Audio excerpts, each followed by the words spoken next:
महाभारत में इरावन की पत्नी बने थे श्री कृष्ण।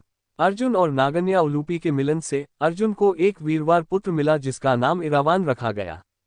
भीष्म पर्व के 90वें अध्याय में संजय धृतराष्ट्र को इरावान का परिचय देते हुए बताते हैं कि इरावान नागराज कौरव्य की पुत्री उलूपी के गर्भ से अर्जुन द्वारा उत्पन्न किया गया था। नागराज की वह पुत्री उलूपी संतानहीन थी।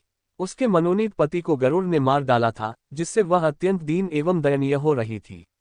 ऐरावतवंशी कौरव्य नाग ने उसे अर्जुन को अर्पित किया और अर्जुन ने उस नागन्या को भार्या रूप में ग्रहण किया था।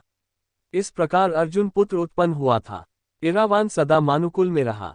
वह नागलोक में ही माता उलूपी द्वारा पाल पोसकर बड़ा किया गया और सब प्रकार से वहीं उसकी रक्षा की गई थी। इरावान भी अपने पिता अर्जुन की भांति रूपवान, बलवान, गुणवान और सत्य पराक्रमी था। श्रीकृष्ण इरावन का विवाह एक मान्यता के अनुसार अर्जुन के बेटे इरावन ने अपने पिता की जीत के लिए युद्ध में खुद की बलि दी थी। बलि देने से पहले उसकी अंतमी इच्छा थी कि वह मरने से पहले शादी कर ले, मगर इस शादी के लिए कोई भी लड़की तैयार नहीं थी क्योंकि शादी के तुरंत बाद उसके पति को मरना था। इस स्थिति में भगवान कृष्ण ने मोहिनी का रूप लिया और इरावन से न केवल शादी की बल्कि एक पत्नी की तरह उसे विदा करते हुए रोए भी। परंतु महाभारत के भीष्म पर्व के 83वें अध्याय के अनुसार महाभारत के पुत्र के 7वें दिन अर्जुन और उलूपी के पुत्र इरावान का अवंती के राजकुमार विंद और अनुविंद से अत्यंत भयंकर युद्ध हुआ। इरावान ने दोनों भाइयों से एक साथ युद्ध करते हुए अपने पराक्रम से दोनों को पराजित कर दिया और फिर कौरव सेना का संहार आरंभ कर दिया।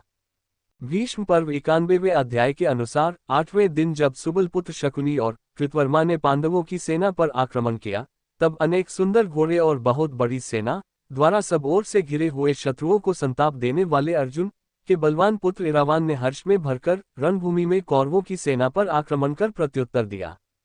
इरावान द्वारा किए गए इस अत्यंत भयानक युद्ध में कौरवों की घुड़सवार सेना नष्ट हो गई और शकुनी के 6 पुत्रों का उसने वध कर दिया। ये देख दुर्योधन भयभीत हो उठा और वह भागा हुआ राक्षस ऋषेश्विन के पुत्र अलिम्बुश के पास गया, जो पूर्वकाल में किए गए बकासुर वध के कारण भीमसेन का शत्रु बन बैठा था। ऐसे में अल्बुद ने इरावत से युद्ध किया। दोनों का घोर मायावी युद्ध हुआ और अंत में अल्बुश ने इरावन का वध कर दिया। इरावान को युद्धभूमि में मारा गया देख भीमसेन का पुत्र ऋक्षिस घटोत्कच बड़े जोर से सिंहनाद करने लगा। उसने भीषण रूप धारण कर प्रज्वलित त्रिशूल हाथ में लेकर भांति भांति के अस्त्र शस्त्रों से संपन्न बड़े बड़े राक्षसों के साथ आकर कौरव सेना का संहार आरंभ कर दिया। उसने दुर्योधन और द्रोणाचार्य से भीषण युद्ध किया।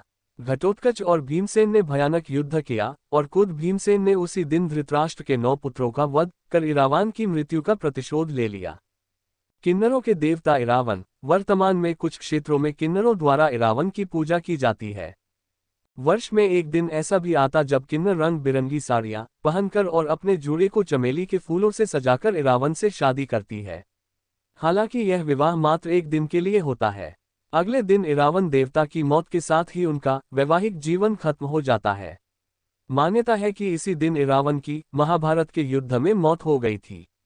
इसकी याद में हजारों किन्नर तमिलनाडु के कूवागम गांव में एकत्रित होते हैं, जहां वे अपनी जिंदगी के सबसे महत्वपूर्ण दिन वार्षिक शादी समारोह में शिरकत करते हैं।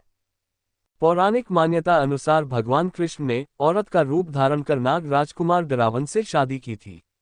विल्लुपुरम जिले के इस गांव में इरावन की पूजा कुथांद्वार के रूप में होती है। हजारों किन्नर इरावन की दुल्हन के रूप में शादी समारोह में शिरकत करती हैं और मंदिर के पुजारी ने उनकी गर्दन में कलावा बांधवाती हैं।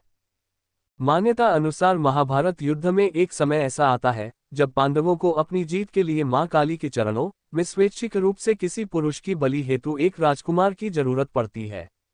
जब कोई भी राजकुमार आगे नहीं आता है तो इरावन खुद को इसके लिए प्रस्तुत कर देता है, लेकिन वह इसके साथ ही एक शर्त भी रख देता है कि वह अविवाहित नहीं मरेगा। इस शर्त के कारण यह संकट उत्पन्न हो जाता है कि यदि किसी राजा की बेटी या सामान्य स्त्री से उसका विवाह किया जाता है कि वह तुरंत ही विधवा हो जाएगा।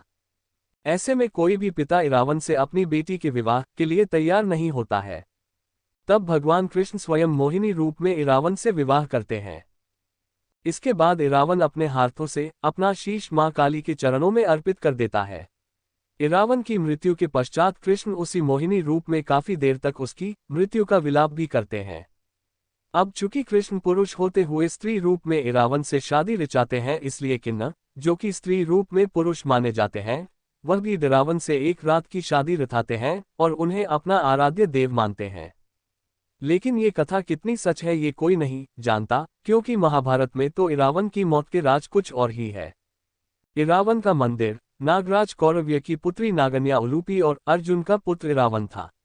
देश भर के किन्नर इसको देवता मानकर पूजते हैं। इसकी याद में हजारों किन्नर तमिलनाडु के कूवागम गांव में एकत्रित होते हैं। यहाँ उनका एक मंदिर भी है।